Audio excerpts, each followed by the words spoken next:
Uh, Michael's planning on joining, right? He's just running late.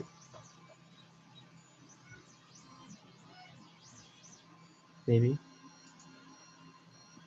Yeah, I think so. Okay. We'll give him a second still to hop on here.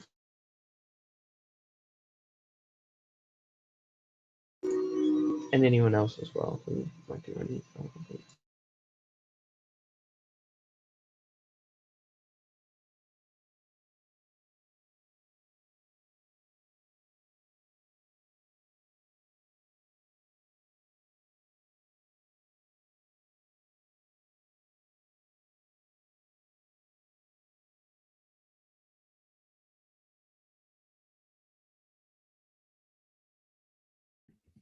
He says he's parking.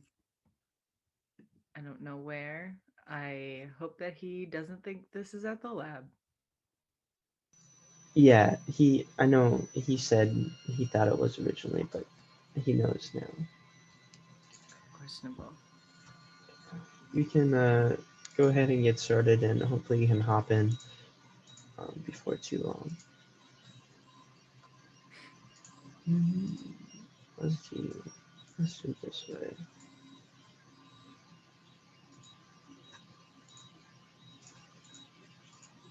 All right. Well, welcome everyone to the general meeting. I don't know if we have any new members here today, but I know we had two of them, but I don't think they're able to make it to this meeting. But just to get started, we're gonna go over everyone, talk about their name, their major, and an icebreaker here. So I can start with that. So my name is Joel. I'm double majoring in computer and electrical engineering. And I couldn't choose any other character other than Scooby-Doo to back me up in a fight, of course.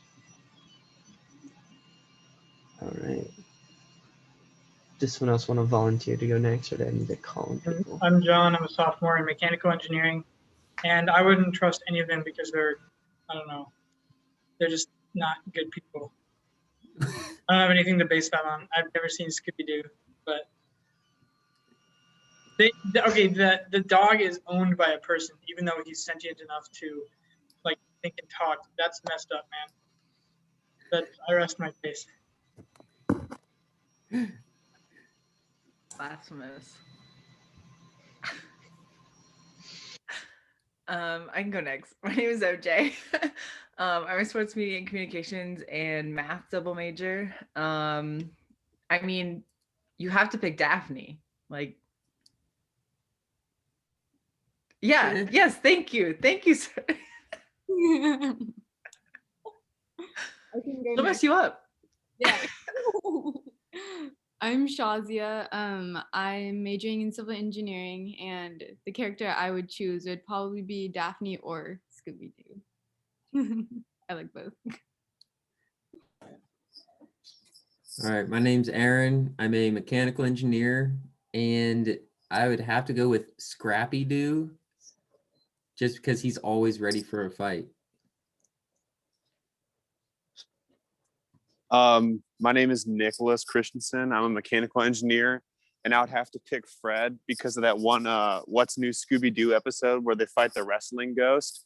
He seemed pretty adept at professional wrestling moves, so I'd take that in a fight any day. Fair enough. I'm Matthew. I'm an electrical engineering major, and I also picked Daphne because redheads have to stick together.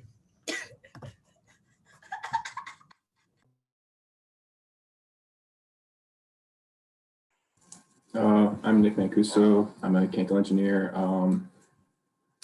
I'd probably be best friends with Scooby-Doo, so I want him on my side in a fight.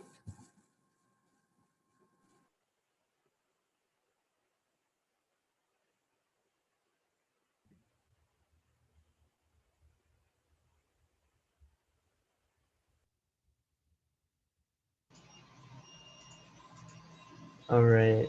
Is that everyone then? Did Names are Sam shifted around. go? I know that it looked like you unmuted yourself and then it looked like you were talking, but I didn't hear any noise. And I don't know if that was just me or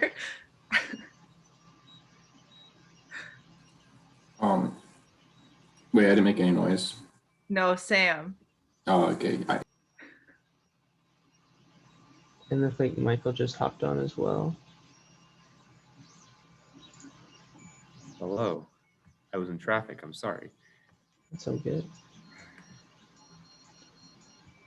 But can you introduce yourself with your name, major, and which Scooby-Doo character would back you up in a fight?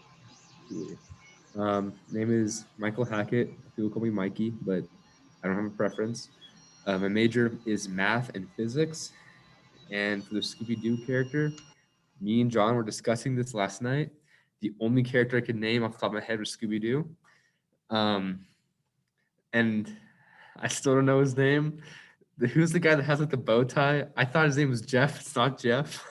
That guy. I'm gonna say him just because I think Jeff is a really funny name, even though it's not really his name.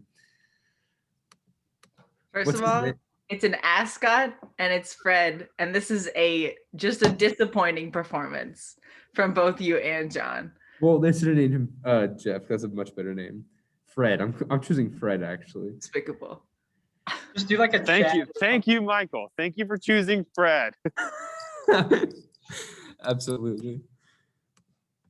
I mean, he's like the big one in the group, isn't he? He benches 220. He says it in all the Scooby-Doo episodes. Does he He's actually? Tonk. Yes, he keeps saying he benches 220. Okay, I choose him then more than I can bench. We've been over this a million times. Himbos don't fight. They're just there to be big and they can't fight.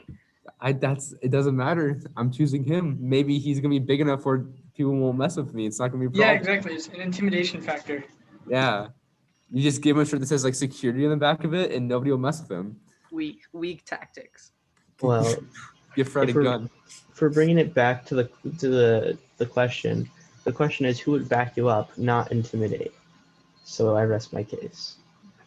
You're not wrong. All right, but moving on, slowly but surely. AXP has social media.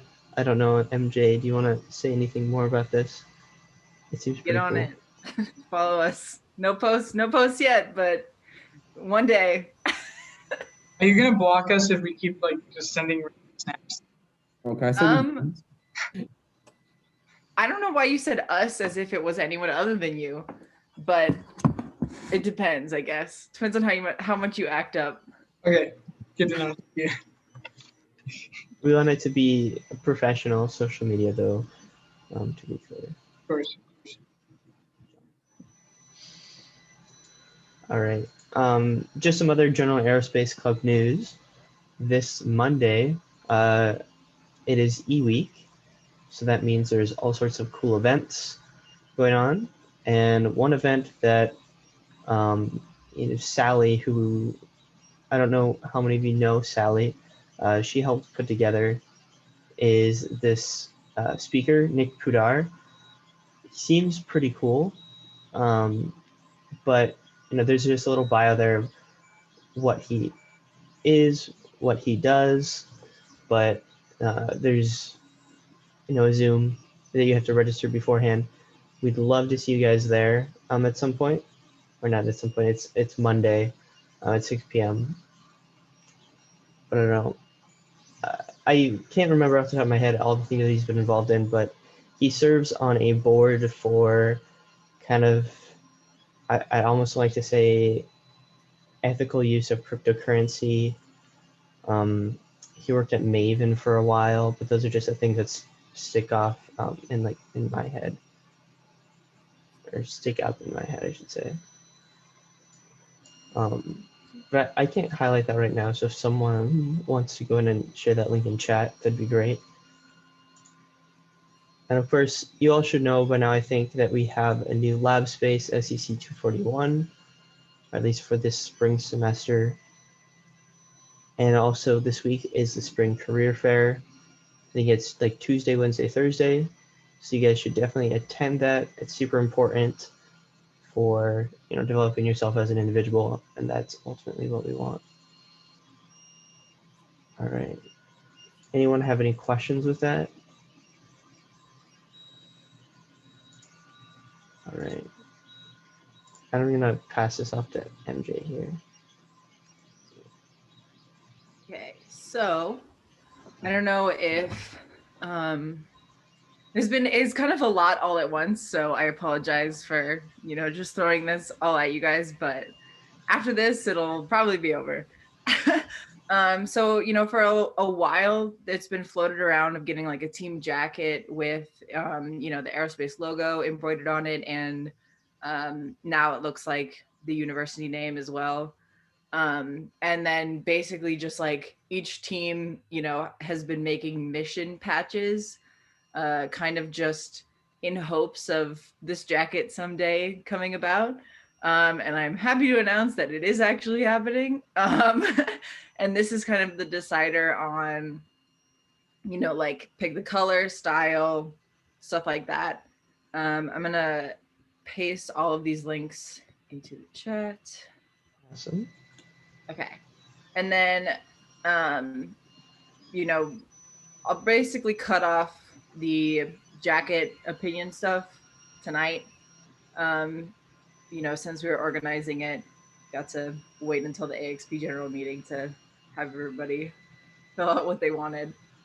So yeah, make sure you fill that out. It's a pretty quick survey. And then the shirts, we have this beautiful polo, totally, definitely modeled by Joel here, and not his face, just photoshopped onto someone else's body. And also just like a gray t-shirt, just for more casual stuff. And then the patches you can kind of see on the shirt. No, heck. Okay. One moment. The patches, yeah, obviously they'll go on the jacket. It's just the logo, AXP's logo. 5 for 1 and 3 for 10, I believe.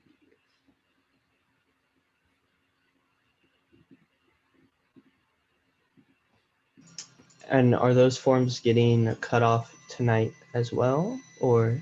The patch one, no, just because Mhm. we don't have to send in any orders. We have all the patches already. The shirts, I'm gonna leave open until tomorrow. So make sure, you get this stuff in. Sounds good. I'm very excited for all of these. But just moving on to some progress we've made as a team. We had our high altitude balloon PDR today, or some of it. I don't know how many of you were in on the meeting this morning, but it went kind of long, as PDRs often do. So we decided to move the 3 payload PDRs, that's a special system, and the 2 electrical PDRs to the general meeting tonight, that we can cover kind of after we cover this general stuff for the club. We also had ESAB's student project funding for the spring semester. We applied for $3,000. No idea on when we'll hear back from that. It can either be like a week or like 2 months, but optimistic there. And one thing just that at least popped into my mind of something that didn't go so well for the past how to balloon launch, but when we've done projects where we've had checklists, they've gone a lot better. Just something we'd like to keep in mind and have people start thinking about is making checklists and writing it down to develop these over the next couple months, since it is February and we launch in April for our high altitude balloon.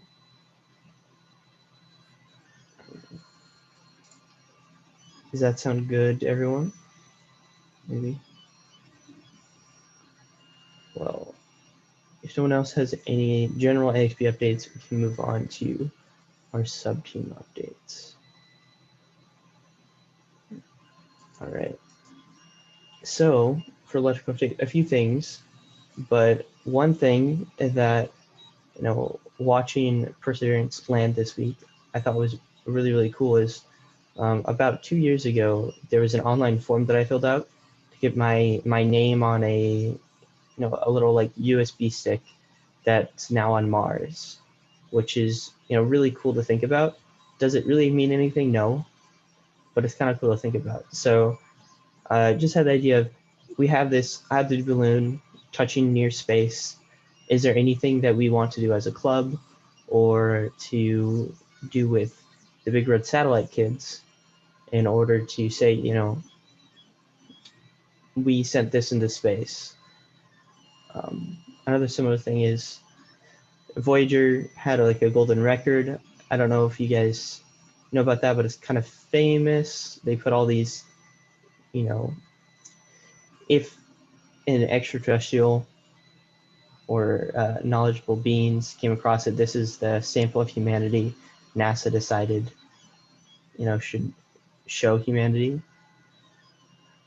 But I don't know, does anyone have any ideas or feel strongly about that, or that they don't want their personal information sent into space?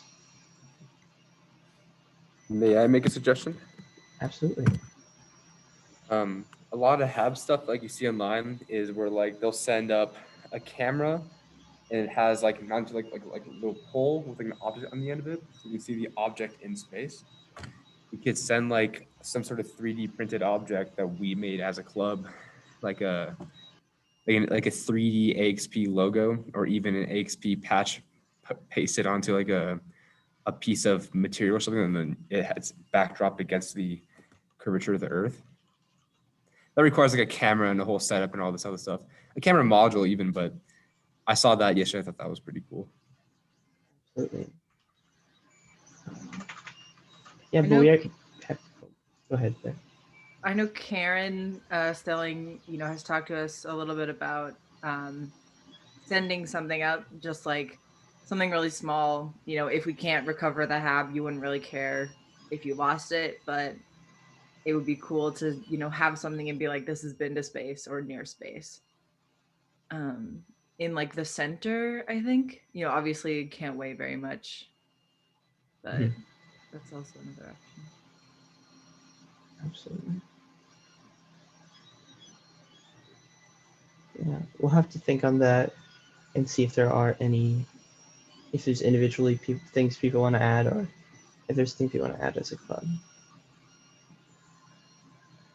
I kind of thought that coronavirus sending like 4 gigabytes of just random coronavirus data up, and we could say we did tests on what would happen if coronavirus went into space, even though it's definitely not what actually happened. It's just kind of funny to think about. Like have everybody spit something.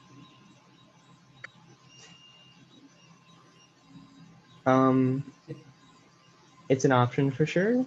Or we have a bioweapon. It's kind of like we all went to space together if we just spit on it and put it on the HAB. Yes. See, Mikey gets it. You could just spit in the petri dish instead of putting the egg up there. I think that would work for everybody, probably. That's a better idea. We'll have to talk about that and see if that's something we want to do, or something similar to that. Or you could all cut off like a toe or a pinky or something like that and also send it up. An ear. All right. No, but we'll seriously think about that and see if we can come up with something cool. And if you have any suggestions, just keep them moving in the club. But if you, sorry, real quick, if you know, have any ideas or anything like that, definitely shout them out in the AXP General chat or message somebody. You know, don't keep all your genius to yourself. all right, and then other just general electrical news. We have better schedules for the work that we need to have done for our 2 payloads, and you should be able to see those in the PDR in a second. But I don't know if you want to briefly look at them. You can see that critical path of things that we need to do in order to get from beginning to end.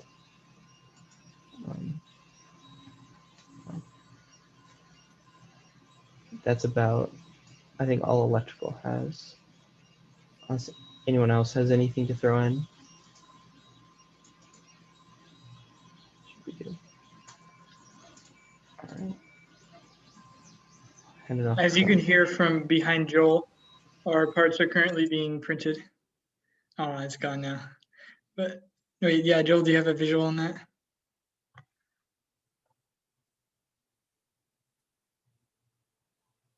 Kind of. Okay. Yes, I'll work on that. Okay, but anyway, our parts are being printed. I posted a message in the mechanical Slack just a couple minutes ago. We got some good feedback on the PDR, mainly that we need to focus on possibly mitigating the risk of the styrofoam coolers sliding out of the clamps. I don't know how big of an issue that'll be, but based on what they suggested, it might be wise to try a couple different designs, like maybe one set of clamps with some small teeth in them, or like maybe a wire that goes underneath the styrofoam cooler. But anyway, at our meeting this Wednesday, we can start discussing those kinds of things, and then plan for the testing that we're going to do, and hopefully, based on who all is available, we can get some testing done this next weekend.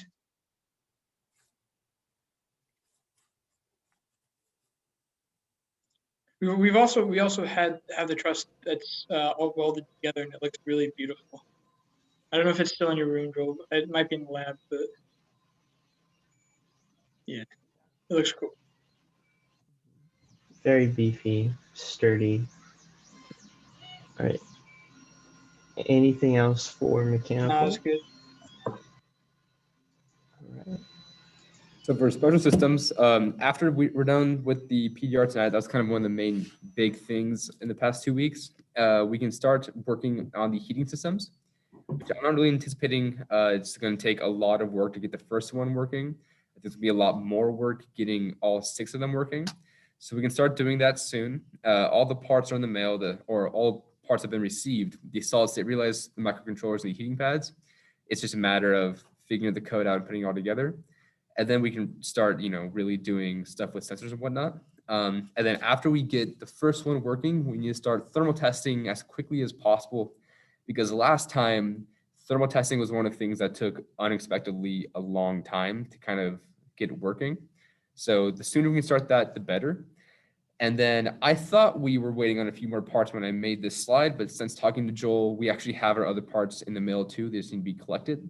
So we have pretty much everything to really start building our payload, so we can start working on that pretty soon here. I didn't put the SS schedule in this. I didn't think about it, but it's in the PDR, which we're going to see, in a few minutes anyways. So that's everything for SS right now. Anyone have any questions?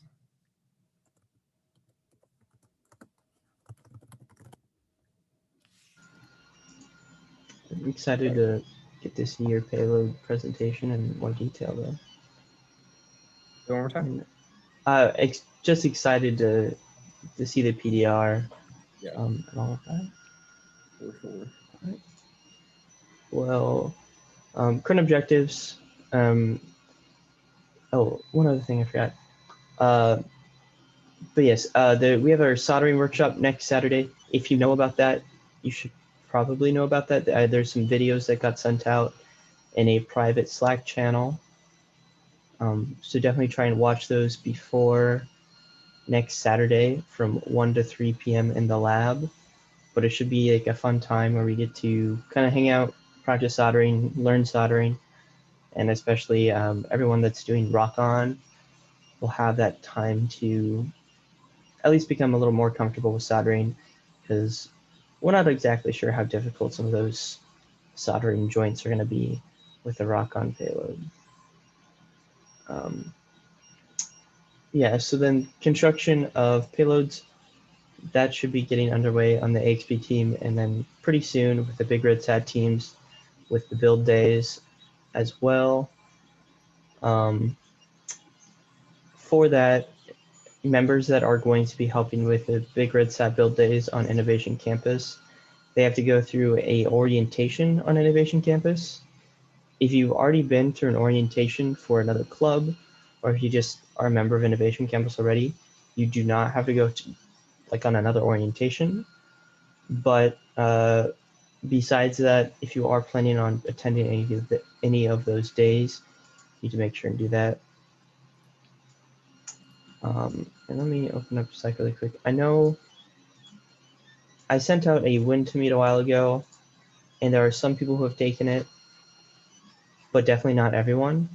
So if you guys can, as soon as you can, fill out your availability on that when to meet, because we have to schedule another like orientation day to work with some of the Innovation Campus folks. All right. And MJ, I don't know if you want to talk about the picture day. You have a better idea.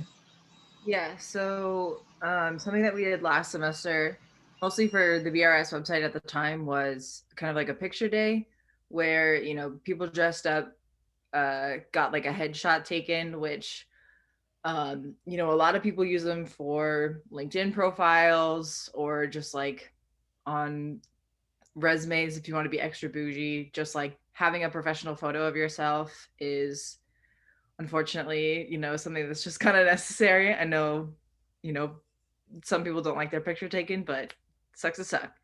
So basically we just get to decide a day that, you know, that works for pretty much everyone. I can rent out some equipment from the J school and then can have a fun little picture day. If any of you have seen, you know, any of the meme pictures of like some of the aerospace club members, that's where all of those come from, is just people having extra time and messing around in front of the camera and me taking advantage of it. So we have a good time. It wasn't terrible, right? People who were there last time. It was fun, especially because some of us can't take pictures, and at least two of us will spend an hour and a half just talking and taking bad pictures before we get a good one. Good time.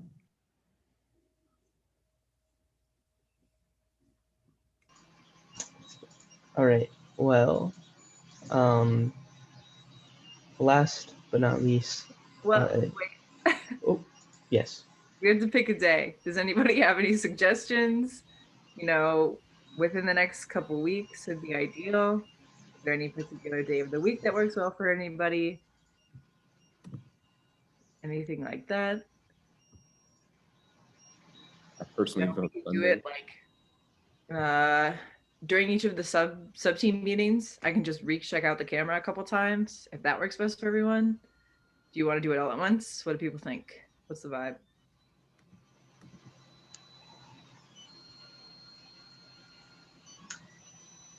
I think it'd probably be easier if we are able to do it all at once, but now different people's schedules might make it difficult.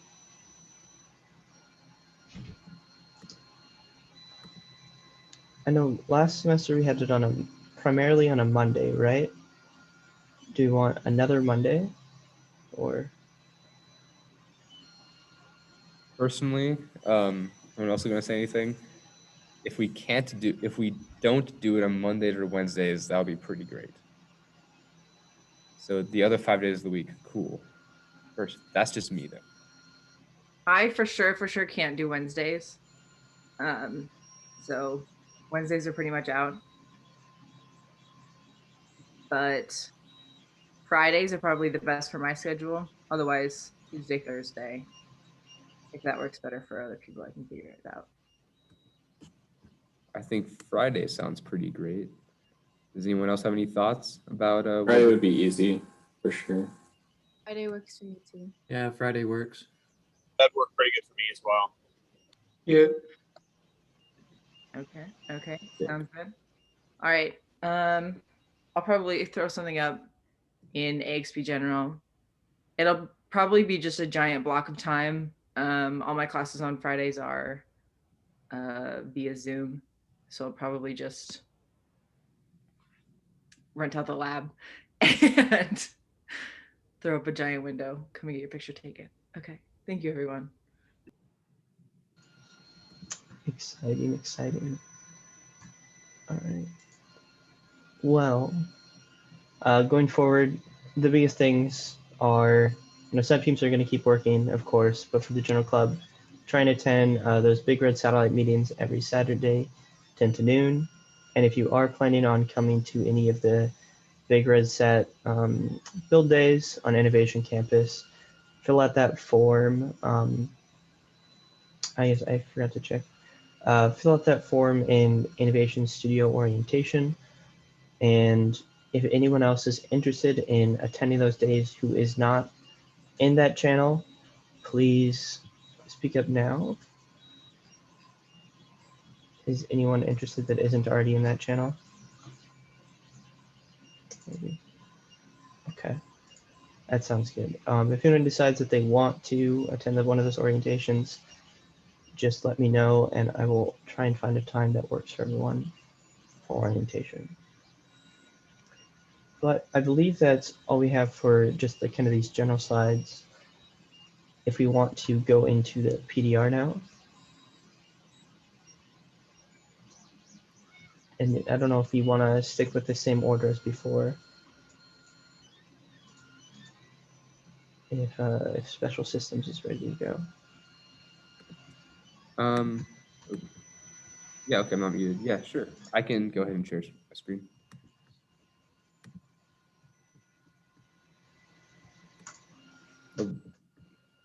Oh, I need to actually share, huh? Oh, that would be helpful. Okay, so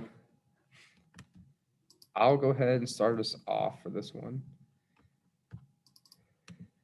So this is before we start, sorry, who's doing Alyssa's part?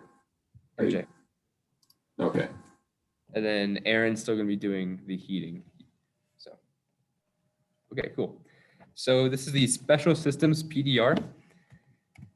For the overview, we'll start off talking about the mission, which includes the team, our mission statement, success criteria, what we expect to happen, and then the design and risk matrix for the entire project. For the design, we'll be going over each individual payload, as well as the thermal control and the parts for the mission. And the manufacturing is really just the budget and timeline. For our feedback goals, we're looking mainly for advice on problems that can be foreseen by the experts or things that are pretty common that we might just completely skip over here.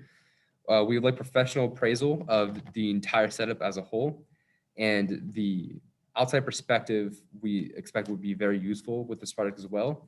And then just generally how we can improve our skills presenting and giving this kind of information. Introducing the team, John Helzer and Aaron Hefner. Yeah. Alyssa Simpson. Ooh, is it awesome? I can't see it. I'm so sorry. Alyssa and Nick. And then we got, one sec, I'm sorry. This is a train wreck, I'm sorry. The Zoom controls are covering everything, so I can't move anything around. Please go away. Patrick and Terrell, and then myself and MJ, with myself being the special systems lead. For our mission statement, the goal of this mission is to measure the change in the absorption of blue light in chicken embryonic cells with respect to a changing magnetic field. We are also hoping to measure the change of Earth's magnetic field with respect to a changing altitude. For our minimum success criteria, we want to at least keep the temperature of the entire HAB mission above freezing, because that's about when we start to hit issues with electronics. We want the shelving systems that we designed to hold up. We want to be able to recover the payload and the data within it. For our optimum goals for our payload, we want to successfully test the hypothesis with the chicken embryonic cells. And we don't only want to hold temperature above freezing, but also within the target values. And also the egg yolk in the egg portion of the payload, we wanted to survive. For our expected results, we are planning to see some sort of relationship between altitude and magnetic field strength, not necessarily linear, but we are expecting to see a correlation. We expect to observe a relationship between blue light absorption and the magnetic field changing. Again, not linear, but we expect to see something happening there. And then we expect the heating systems to function as we hope, considering we've used essentially the same system before, but we're using more professional parts this time with respect to the heating pads, which we'll cover later. As for the overall design of not only this payload, but the other payloads in general, pictured here is the shelving system, which is modular by design. And that was made not only to keep organization easy, but also loading the payload into the CANSAT and then eventually removing it, making that an easy process as well. So not only does it help with organization, but it should also have good structural support. And it's designed in such a way where you can put different parts of the payload on different levels. So pictured here with our payload, we have the sensor array and the teensy on the bottom. We have the egg experiment in the middle, and then we have batteries on top. Not pictured here are the heating pads, which will be wrapping around the apparatus in those empty spots. For our overall risk matrix, the first issue that we identified was heating failure, and that is to say it could either get too hot or too cold, but just generally the system failing or losing control. We decided that the probability was low because we have experience with the system before, but the only reason the consequence isn't maximum is because not every payload relies on keeping an ideal temperature. Payload 2, this would be very valuable to, as well as ourselves with the egg payload, but and the way we will be mitigating this is just a lot of testing beforehand with our thermal testing and really having full understanding of how our system acts and how it's going to act in this environment. Number 2 will be electronics failure. And that is to say the microcontroller breaks, sensors break or freeze or overheat. And again, it has a very high consequence, but not a very high probability because these things tend to have there's a lot of documentation and we have a lot of time to be able to test it.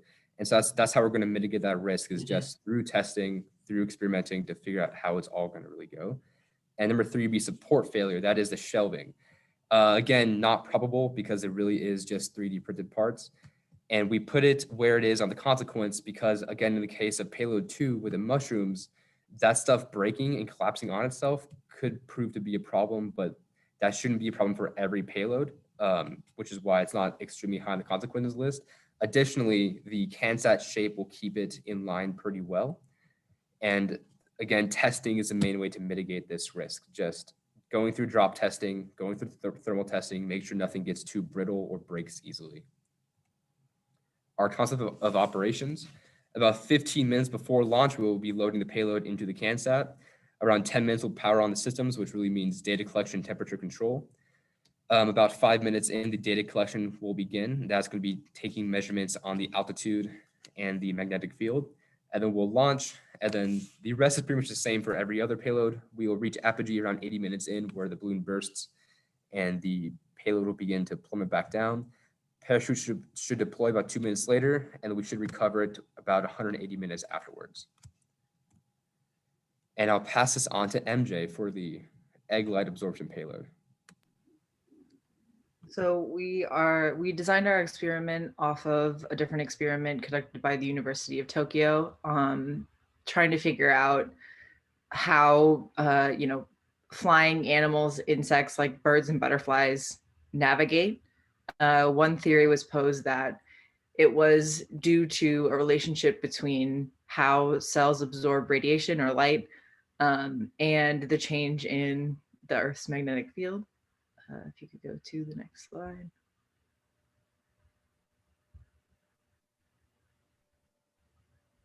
Yeah, so we're going to be measuring the change in blue light. And the reason that we chose blue light versus all of the other types of radiation is because it's supposed to mimic daylight, which again was based off of the experiment from the University of Tokyo. We're going to be using the LEDs that come with the Arduino that we're going to be using, that just kind of a beefier version. The light is going to be focused through a lens, and then the sensor will be tuned specifically for the blue light coming out of our laser diode, and just in order to get the best readings.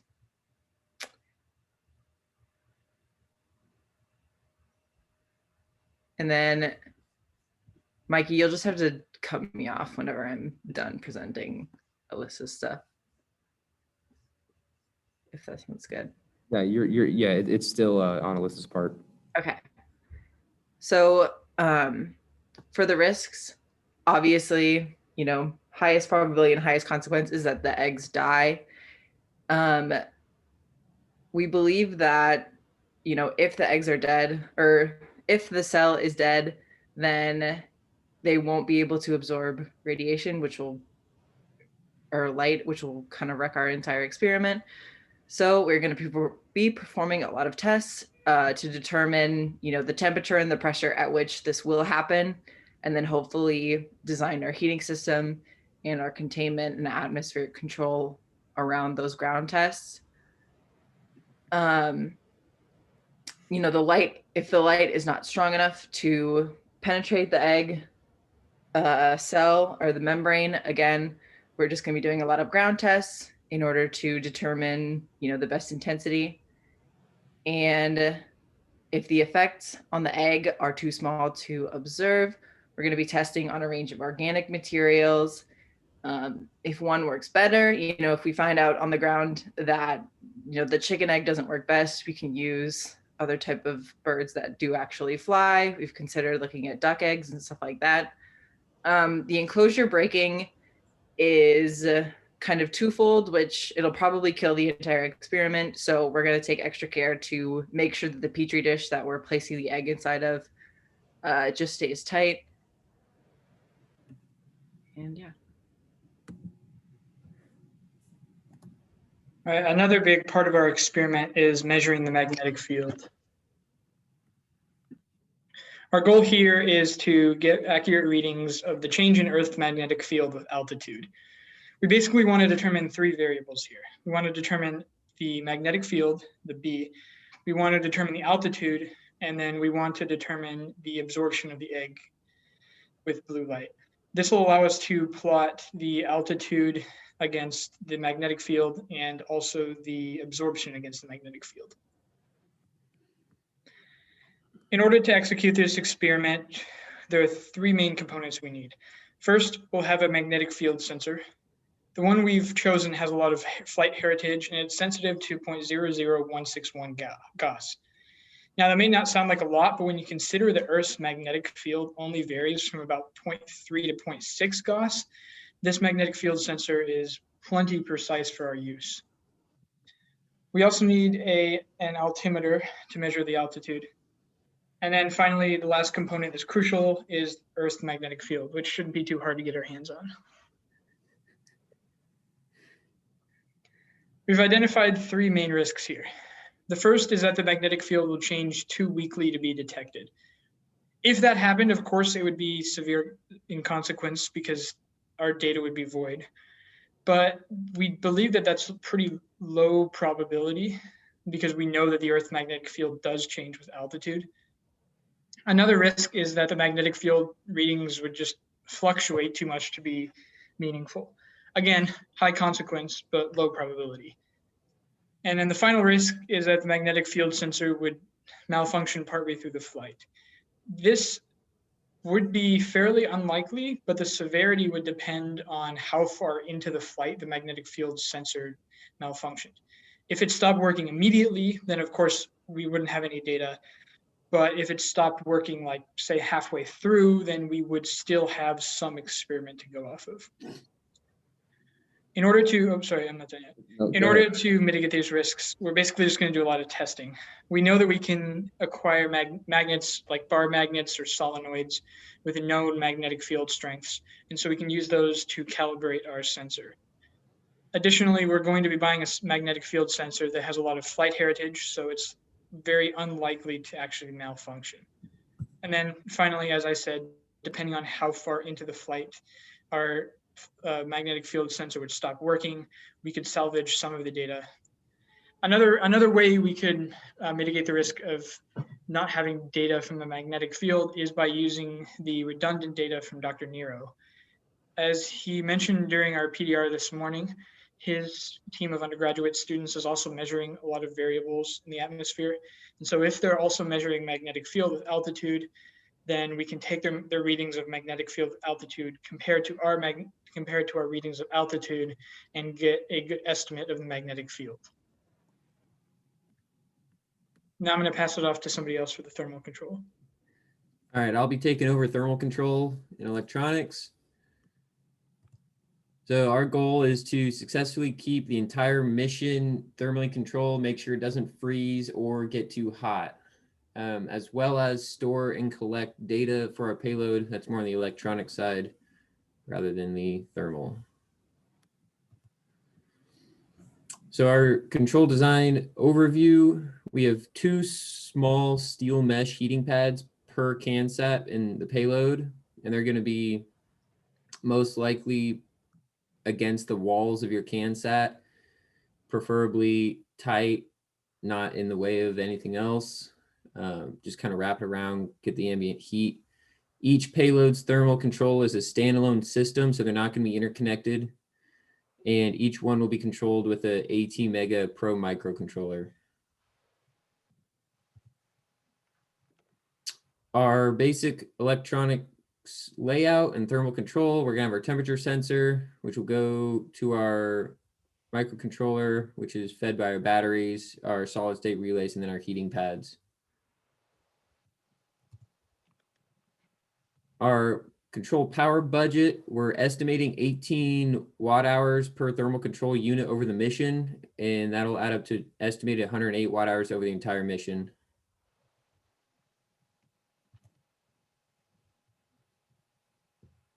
Our data collection, so for our design overview, for payload electronics, data collection and control will be with the Teensy 4.0 microcontroller, and that'll be in with our 3 sensors of the egg light sensor, the magnometer, and the altimeter. Here's our layout for payload electronics.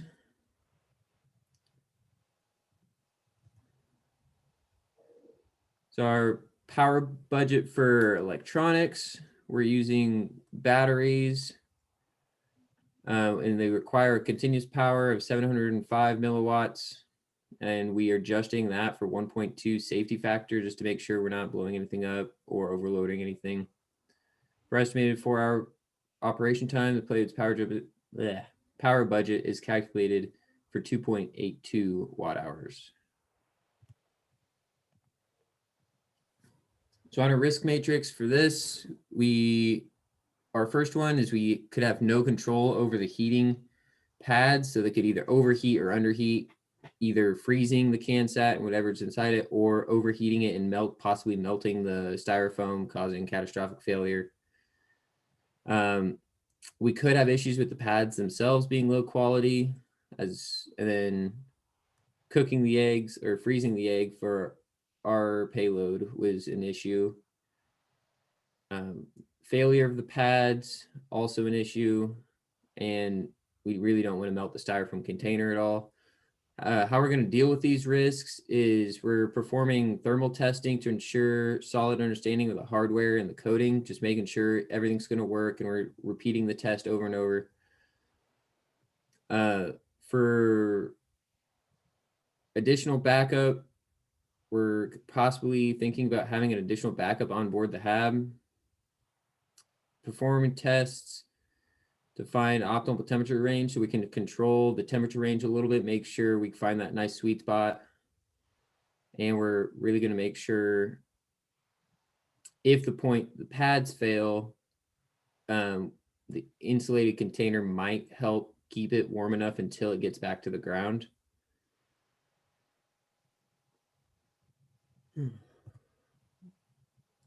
So for the COTS parts on board the payload, on board the mission, in this case, we only have the one. Oh no, I'm not muted. Okay. In this case, we only have the one part, which is a satellite. Not a satellite. Gosh, a GPS, and it's going to be the Spot Gen 3, same one we used in the last tab, and it's actually intended to use for hiking. So it can only track. I believe it stops tracking vertically at around 40,000 feet. So we'll see it rise up to 40,000. It will disappear for a while, and we'll see it on this descent back down. And this was, we actually proved pretty useful during the last one. I believe we used it to actually locate where it had landed at, because the landing was kind of rough. So this luckily survived and was allowed us to find it later. So we're going to use it again on this mission.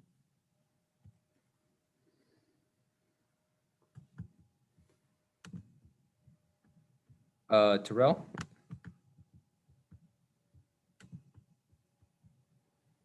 Oh, he's not here? Okay. So I can talk about the manufacturing part then. For the manufacturing payload, here's our budget. The biggest things we spent on were the altimeter, which I had trouble finding one that could track comfortably up to 100,000 feet.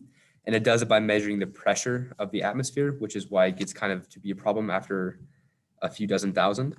And then the next part was a TC 4.0, which is a pretty common part, but it was one of the pricier ones. And then the heating pads. The heating pads on their own aren't expensive, $395 for one, but having 12 kind of inflated that price a little bit. So for this payload, it came about, it came out to be about $150. This is just for the parts that we absolutely need. We still, this could change going forward, adding things like a camera module or a GoPro if we want another COTS part. But as for right now, we don't have plans for those, but this is subject to change. And then for our timeline that John made for us, one of the big things, so a lot of the stuff has a wide, we gave it a wide span to have a lot of wiggle room. And so some of the new members who've never used or doing it before can have a chance to get everything comfortably. So the orange parts are for thermal testing. The blue is for the payload and the green is launch. You have your green spec on the kind of middle, that's going to be in the integration test where we're putting everything together and testing it. And the screen spec on the far right is a launch for April 24th. For the thermal, a lot of it is just going to be testing, using a thermal test, redesigning and testing again. And then finally, we're going to be creating 5 more after we get the first one working to spread across the mission.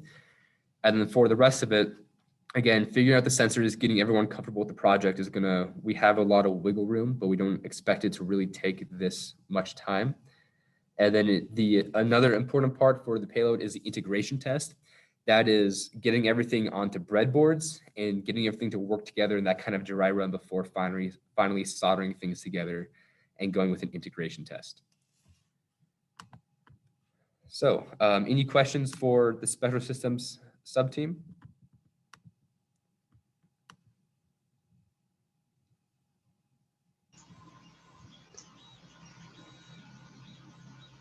I don't have any right now, but hopefully when we send it off to some of our industry mentors, they will have some good questions. Absolutely. Okay.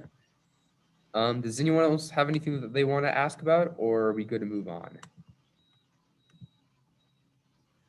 Can you just reiterate that the modular stacking system that we showed is going to be used in all of the CANSATs? Absolutely, yeah. My bad if I didn't say that in the beginning. Yeah, so our modular stacking system, which is viewed at the very beginning. So the plans to use this for every payload. And another important part is this isn't totally static. Say one payload team happens to need a much taller one. Well, we have extensions for these too. So the extensions look like small rings that are just the same diameter and wall thickness as viewed here, but they just go all the way around. But yeah, so again, this was created for a modular design to make organization and loading into and out of the CANSATs easy. Yeah, the plan is for these to be used across the entire mission. Of course, if another payload requires to have a different design, then that's okay. There's nothing saying that they must use this system, but this was made with the intention of having an easy to use modular system for the entire mission.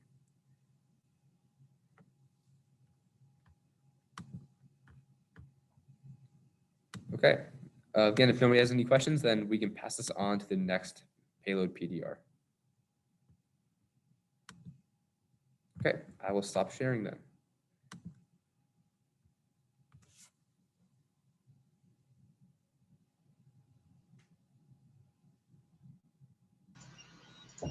So I think we have our electrical PDRs next.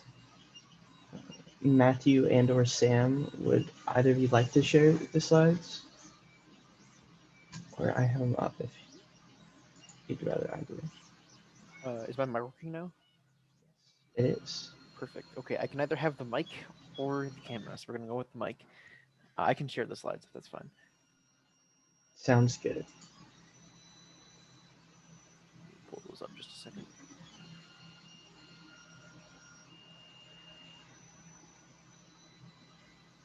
Also, I will say the beauty of us doing this now and not at the actual PBR is I can edit out all of the mistakes. Don't even worry about it, folks. Premiere Pro got you. That's good.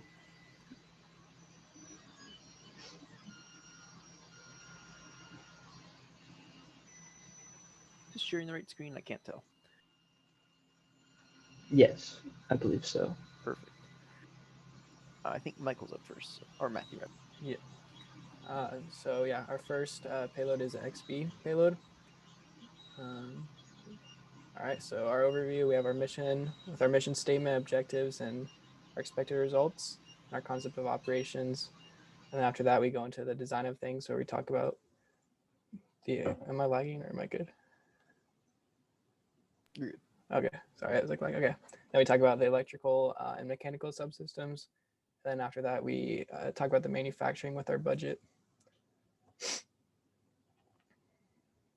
So our feedback goals are just to receive general feedback over maybe anything we looked over, or to just get an outside perspective on anything, or to have identification of any concerns that we might have overlooked, or just more general feedback on our presentation, our presenting skills, and everything like that. So our mission, so for this payload, we're using 2 XP devices, which are just wireless communication. So one of them will have down at our ground station with an antenna, and then one of them will be up in the CANSAT. And these will be able to demonstrate wireless communication between the payload and our ground station. And the data will be sending our pictures. So we'll have either like a Raspberry Pi camera or just any other kind of camera on board. And we'll be able to demonstrate communication of these pictures in flight. So our minimum success criteria are that these XPs are able to demonstrate communication. We're able to get some form of images or communication between them, but we might not get them throughout the whole flight. Our comprehensive success criteria are that they will provide continual communication between the ground station and the CANSAT, so we'll be getting continual pictures. And then the CANSAT will be able to be recovered, and that we'll be able to use this information going forward, so that we'll be able to communicate with a CANSAT while it's rising or coming back down. And that we're able to have a ground station system that can autonomously track and adjust their antenna so that we can have communication. And our expected results is that the payload will have successful communication throughout the whole flight, and that we'll have several clear pictures able to be recovered live. So our concept of operations, T-minus 10 minutes, we will start powering up all of our systems, including temperature control and our camera and XP communication systems. T-minus 5 minutes, we'll start testing them, try to send some signals back and forth, make sure everything is working. Then we'll launch, approach apogee after 90 minutes. Hopefully throughout those 90 minutes, we're getting a continual stream of data, and then parachute deploy and landing later. So for the electrical system, so for the first half, it will have on the actual CANSAT, we'll have either like a Pi or Arduino microcontroller, and that will be connected to a Pi cam, which will all be powered by the battery. And then we'll have the XP device, which will be transmitting data back down to the Linux-based ground station, where we'll also have another XP and an antenna so that we can have communication between these two. All right, so briefly talking about the power systems, we have a few different modules on here that are a little bit more power hungry, mostly the XP. So we're going to be a little bit more careful about our power budget there. But we have a battery system that we've used in the past on our altitude balloons. So it has flight heritage. There's just a brief diagram that we threw together down there of 2 18650 cells in parallel and 2 in series. So we're going to end up with a battery pack that has 7.2 volts and 2600 watt hours, or milliwatt hours, I should say, which should be sufficient for most payloads, including our own. All right. Additionally, with the power budget, we also have a link budget for our antennas. We're able to use a antenna kind of calculator in order to find the size of antenna and the types of antennas that are going to work best for our frequency and our distance of communication. So for the antenna that we have located on our payload, we're planning on using a quarter wave monopole antenna, and that is the picture that you see there. And so we've constructed that already actually in the fall when we tried to do something similar with this, but we're going to need to go through a couple of iterations there in order to make sure that the antennas that we create have a low impedance so that we're able to transmit over a long distance.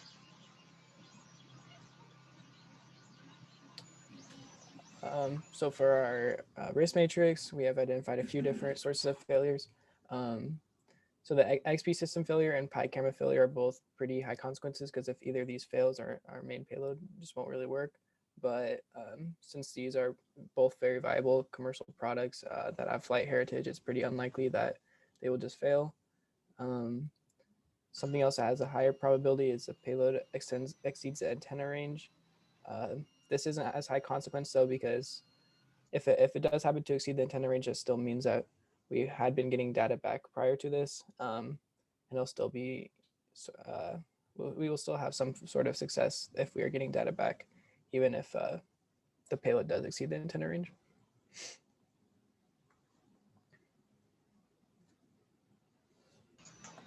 Yeah, so just a brief overview of our mechanical design.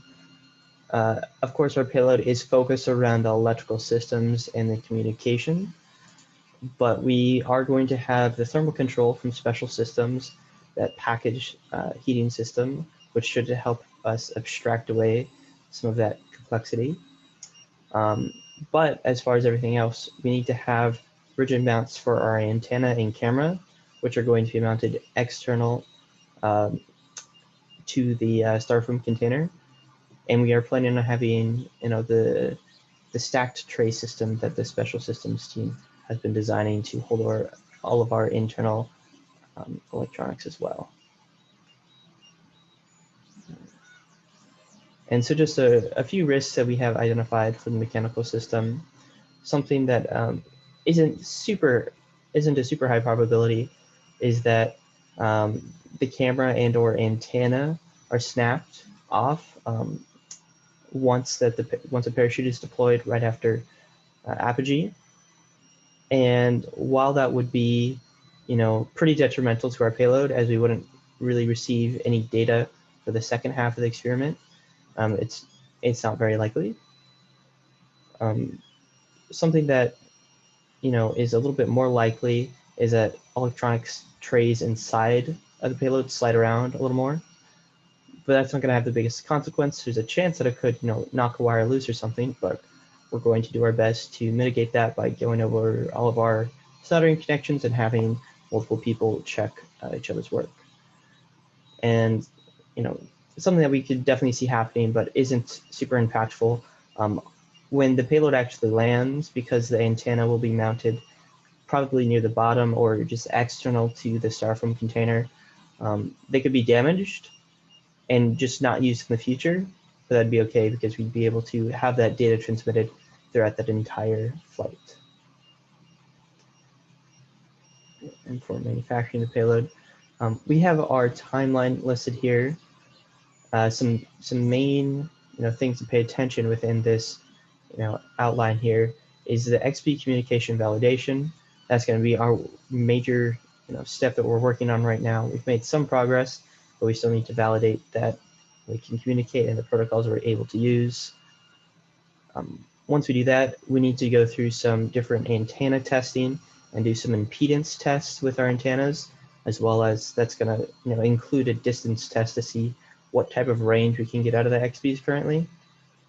And then once we're able to get those two major checkpoints down, we're going to move on to the more construction phase of constructing the power systems and the more final electronics, the wire connections and onto perf boards and all of that.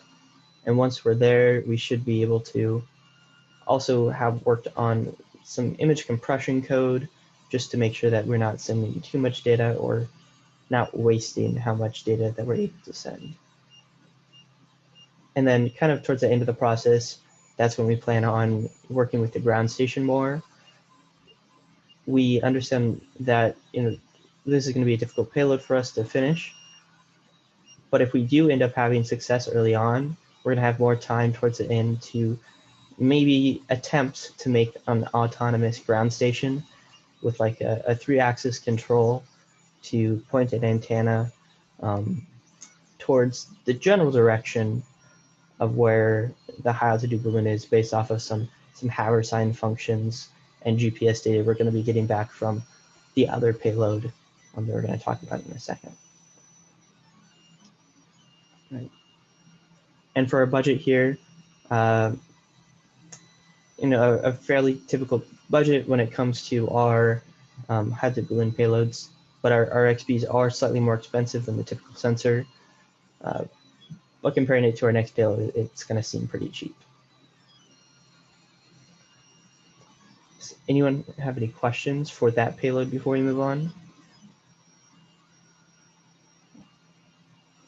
Hopefully we had some good questions from some of our industry members as well.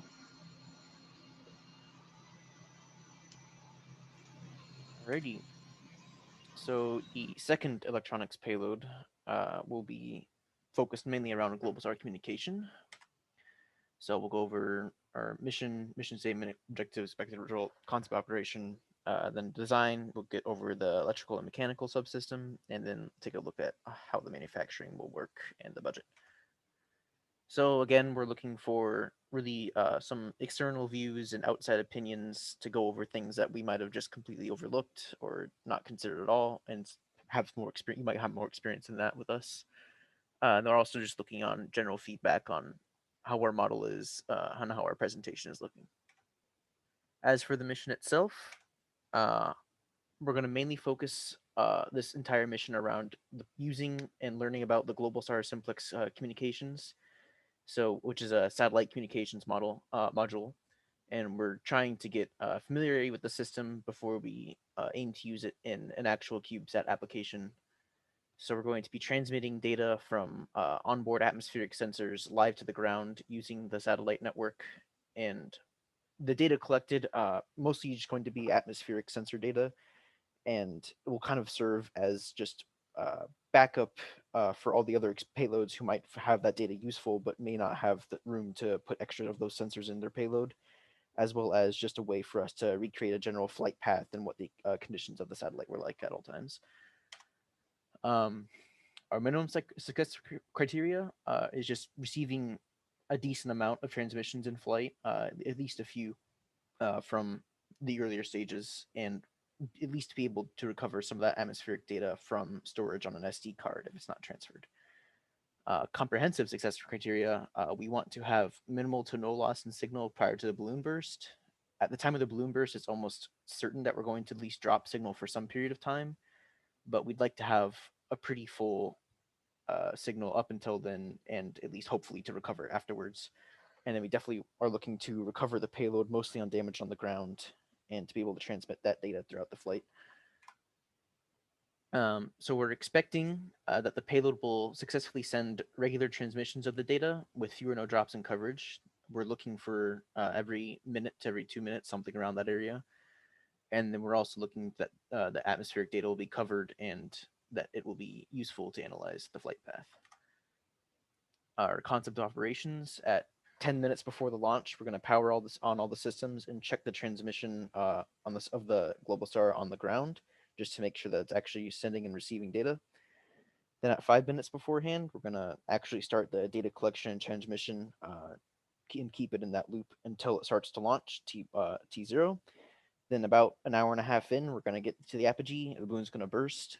And up until that point, we're expecting continuous data collection and transmission. Then we're expecting parachute deploy, and then quite a while later, hopefully, landing. As for the electrical subsystem, we're mainly focused around the iStar S3, which is our specific Globalstar connected modem. And this will have to have an externally mounted antenna. It needs a pretty clear view of the sky. Other than that, we need some data to send, so we'll have sensors. This will mainly include atmospheric and tracking data, looking more at altitude, temperature, both internal and external, and possibly an accelerometer and GPS, just to get an idea of how the satellite or how the HAB is moving and how where we are in terms of location. And controlling all of this will be most likely a teensy microcontroller. It has a very convenient pre-installed SD hookup, so we can store file data back up direct to the SD card, and we can run mostly Arduino code on that, so that should be pretty simple to program for us. For our power budget, this is going to be very similar to our previous payload, but the iStar S3 radio, it has the possibility to draw a lot of power, but depending on how often we transmit, we're definitely going to be able to regulate how much power we actually use. And the battery system is this high flight heritage, or we've used this same battery system before for a previous hazard balloon show, so we're not expecting to have very many problems with the power for this CANSAT.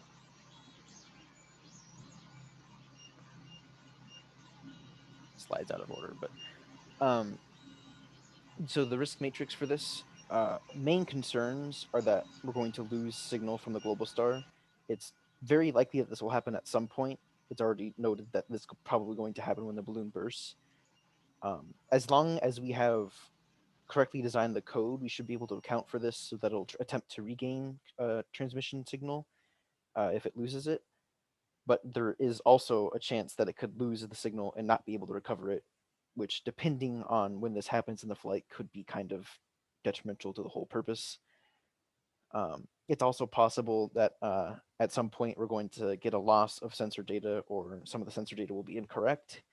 This would be unfortunate, but it wouldn't necessarily detract from the main mission of the HAB, because we're mainly looking to see that global star working, and as long as it's sending, even if it's sending wrong data, we're at least getting more information about it.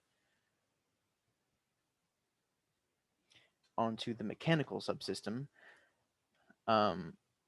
Again, we're going to be receiving the special subsystems heating package using the resistive mesh heating pads. But we're also, since we're sending a lot of things outside, including the antenna and some sensors probably need to be outside, we're probably going to have to at least put some thought into how we're going to route the cables such that they're not leaving a massive air gap to let cold air in. But the main concern for us mechanically is having a steady and secure mount for the antenna and the sensors. We don't want the antenna falling off mid-flight, and we need to make sure it's pointed at least vertically, so that it has a clear view of the satellites above. So that becomes the main risk, is that the antenna becomes detached and we lose signal and are unable to recover it because of that. We're definitely going to have to do some testing on ground for mounting for that. Previously, we'd used 3M adhesive to secure antennas similar to this, but we hadn't exactly tested them for how well they would perform in conditions. So we need to do probably some thermal testing on that to make sure that that's actually safe to do. Another thing that may happen, oh crap. Well, that's unfortunate.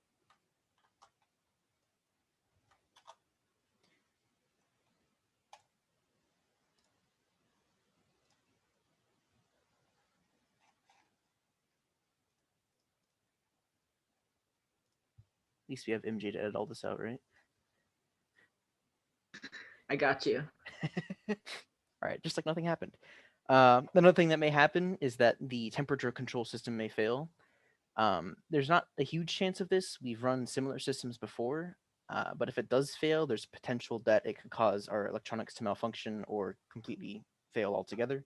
So it would not be great, which is why we're going to do heavy testing of that on ground, but that's mainly special subsystems working on that.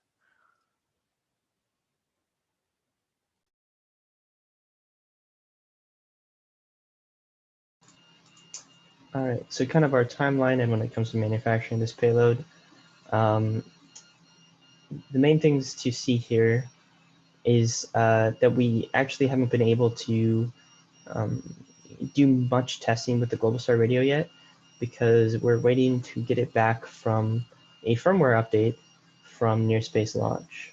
Following that, though, we have budgeted a bit more time for communication validation between the sensor and the satellites. And then after that, we can really start working on the power system and the sensor data acquisition. We don't have the most time budgeted for that because, you know, the sensor data acquisition, while it is cool and it's going to be useful for our payload, the main focus, you know, like we've said, is on that global star I-STAR S3 simplex radio. But then follow that, we're going to, you know, integrate our systems and then hopefully be able to somehow tie a GPS signal from this this payload into the previous payload with the XPs and potentially ground station doing some of that, you know, haversine function work. All right, and for our budget here, hopefully the numbers surprise you a little bit because that's a lot of money. But you know, the I-STAR S3 radio is a CubeSat grade, space grade piece of equipment. And while it is $5,000 off the shelf, we're going to be able to source it, or we already have sourced it for a little bit cheaper than that, as it's used from another team. And then besides that, there's just some pretty typical costs when it comes to a high altitude balloon.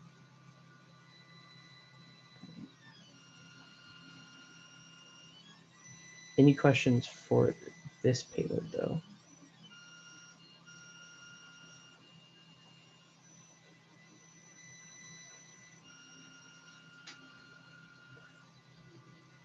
All right.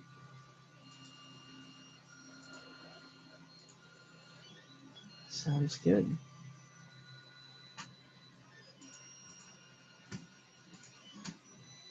I'm going to go ahead and